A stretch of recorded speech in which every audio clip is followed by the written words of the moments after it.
عمرك قلت أنا عارف شنو خصني ندير، ولكن ما قادرش نبدأ؟ إلا كان الجواب نعم، راه هاد الكلام موجه ليك دابا.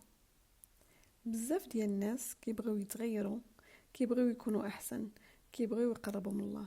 النية موجودة، ولكن الواقع ما كيتبدلش. وهاد الشي كيخلي الواحد يحس بالإحباط ويمكن حتى بالذنب.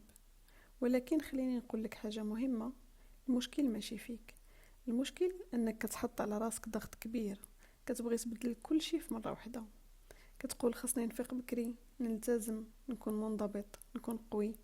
وهذه الصوره الكبيره كتخوف النفس وكتخليها تهرب. التغيير الحقيقي ما كيبداش بالقفزه الكبيره، كيبدا بخطوه صغيره، خطوه تقدر ديرها حتى الا كنتي عيان، حتى الا ما عندكش حماس. بزاف كيربطوا التغيير بالحماس، ولكن الحماس مجرد شعور، كيجي وكيمشي. اللي كيبقى هو العادة، ولهذا خطوة صغيرة مستمرة أقوى من نية كبيرة بلا فعل.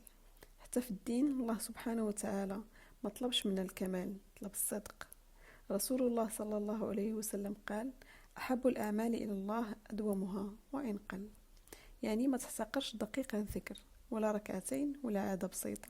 راه مع الوقت هاد الدقائق القليلة كتصنع إنسان جديد. إلا كنت اليوم حاس براسك واقف أو ضعيف أو كتقارن راسك بالآخرين، وقف شوية وكن رحيم مع نفسك. راه حتى الطريق الطويل كيبدا بخطوة واحدة. ما تسولش راسك علاش ما تبدلتش حتى لدابا، سول راسك شنو هي أصغر خطوة نقدر نديرها اليوم.